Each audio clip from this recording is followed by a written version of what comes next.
Mes chers amis, nous abordons maintenant un nouveau siman, le siman Talad, c'est-à-dire 434, concernant les dinim anohagim achar abika, les lois des habitudes et des règles que nous devons adopter après la bédika, c'est-à-dire après la recherche du chametz.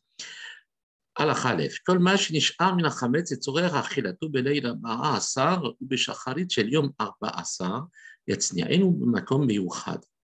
Lorsqu'on a fait l'abdicat de Hametz, il n'est pas encore interdit de manger du Hametz. On peut en manger jusqu'au lendemain matin, jusqu'à midi environ. Et donc, ce Hametz que j'ai l'intention de manger le lendemain, eh bien, il faudra le mettre de côté. Pourquoi? Il faudra que je sache qu'il existe.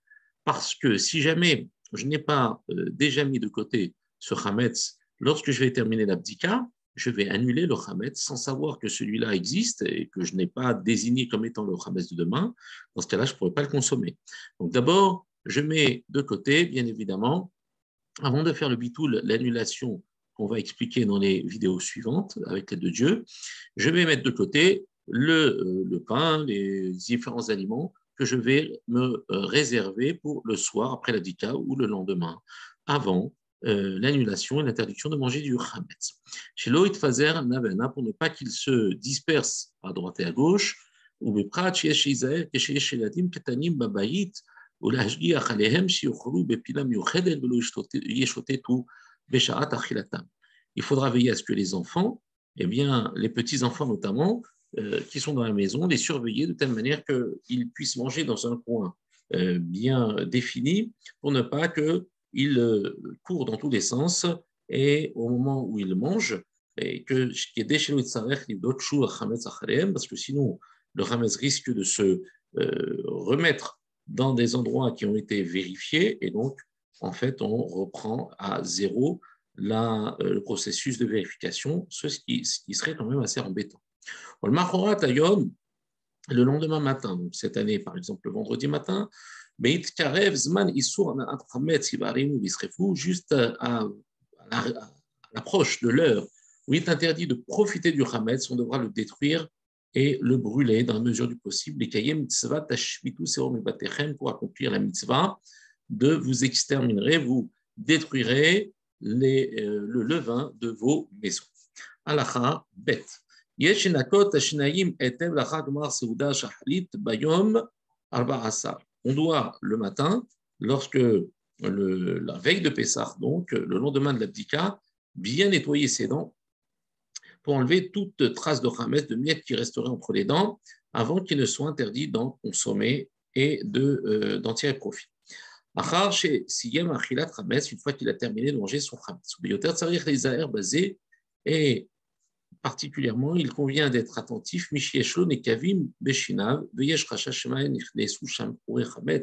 Quelqu'un qui a des trous dans ses dents, eh bien, est plus susceptible de garder du chametz à l'intérieur de ses cavités, donc il faudra qu'il les nettoie convenablement.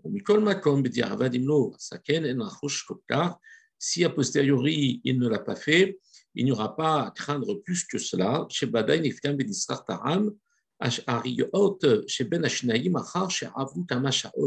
Parce qu'on considère qu'il va y avoir une dégradation de ces résidus avec la salive et avec d'autres enzymes, et du fait que ces aliments qui vont rester n'auront plus un statut de chametz, bien qu'il soit préférable de l'enlever avant. S'il ne l'a pas fait, eh bien, ça va se dégrader naturellement et ça ne sera pas considéré comme du chametz.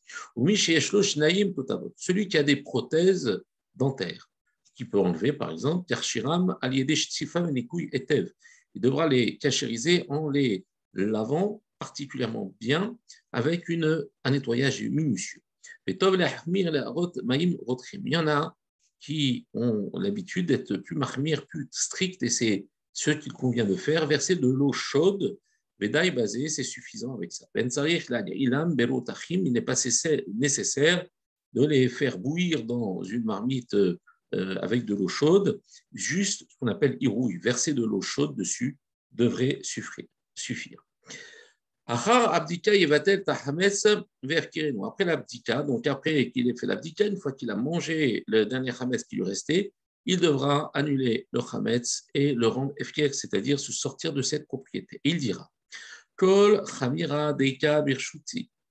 Tout le vin qui est en ma possession, des lots chazité que je n'ai pas vu, que j'ai vu, ou des lots biraté que je n'ai pas vu, pardon, ou je n'ai pas enlevé, l'iftil velevé kafra dara, qui soit annulé et considéré comme poussière de la terre. Mais la Shon Kodesh, en hébreu, c'est kol chametz usor sheyeshno birshuti, c'est toujours la même traduction, to chametz ou le vin qui est en ma possession, chez l'oraïtiv, je l'ai réitiv, je ne l'ai pas vu, chez l'obiartiv, je ne l'ai pas enlevé, gitvatel, veye kafa, aretz, il soit annulé, considéré comme la poussière de la terre. Ça, c'est pour le libérer. Bien évidemment, l'alacha d'Alet va nous dire Tsarir lomar abitul besafa amu venetlu. Il est inutile de dire cette formule en araméen ou en hébreu. Si on ne comprend pas l'araméen ou on ne comprend pas l'hébreu, on devra le dire dans la langue qu'on comprend. L'essentiel, ce n'est pas la phrase en elle-même, mais c'est la compréhension que j'en ai.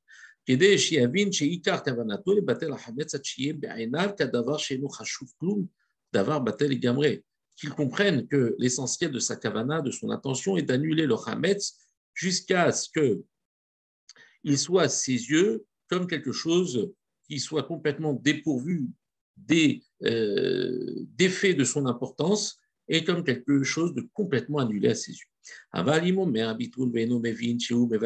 Si il dit la formule, mais qu'il ne sait pas que par le biais de cette formule, parce qu'il ne la comprend pas, il annule le chametz, et là, Hoshev, Shomer, Tahana, ou Bakasha Berlma, où il a l'impression qu'il est en train de faire Techina, une sorte de supplication, de prière ou de Bakasha. Alors, il n'est pas quitte de son bitoul, puisqu'il n'a rien compris à ce qu'il a dit.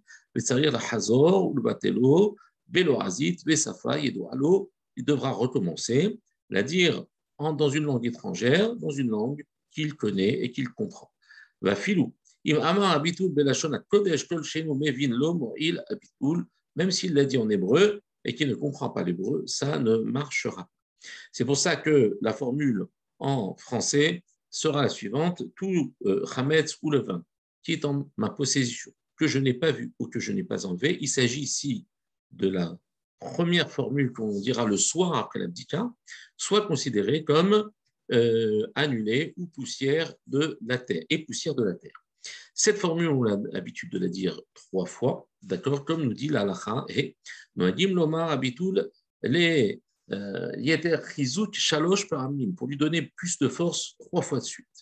Mais Tov, chez Be'echad Me'em Yosif, Liftil Veleve Efker Kafradara, et que dans l'une de ces 3 prononciations de formule, il rajoute le mot Efker, par exemple la 3e, Efker qui veut dire en fait je me sors de toute propriété. Alors c'est bien qu'il rajoute ce mot Efker à la troisième récitation de cet engagement, de cette formule. Alors, je rappelle justement que dans cette formule que l'on fait le soir et non pas le matin, parce qu'on a le même type de formule le matin, mais beaucoup plus restrictive, ici, on n'a pas parlé du Hametz qu'on a vu et que nous n'avons pas enlevé volontairement, c'est-à-dire du Hametz qu'on a encore l'intention de manger. C'est pour ça que cette formule, elle, n'annule que le Hametz dont j'ignore, je ne veux pas, j'en ai pas besoin, mais je ne l'ai pas vu, parce que je n'ai pas été dans... j'ai oublié d'aller dans un endroit. Alors à ce moment-là, cette formulation nous permettra d'annuler ce Hametz que je n'ai pas vu. En revanche, le lendemain matin, lorsque je vais faire ce même bitoul, il va être beaucoup plus fort puisque je dirais que j'annulerai donc tout le Hametz que j'ai vu ou que je n'ai pas vu, même si je sais qu'il y a du Hametz, eh bien je l'annule quand même, puisque là, il est définitivement interdit d'en posséder jusqu'à la fin de Pessah, jusqu'à donc le lendemain de dernier jour de Pessah. Donc c'est pour ça que là, c'est une annulation totale. Et même si le lendemain de dernier jour de Pessah, je retrouve ce Hametz que j'avais annulé pendant Pessah, je dois le détruire. Pourquoi ? Parce que c'est fini. Mon intention est de l'éliminer définitivement pour ne pas être en possession pendant la fête de Pessah, mais nous aurons l'occasion d'expliquer ça plus en détail par la suite. Beruchim tihu, baruch Adonai leolam, amen ve amen.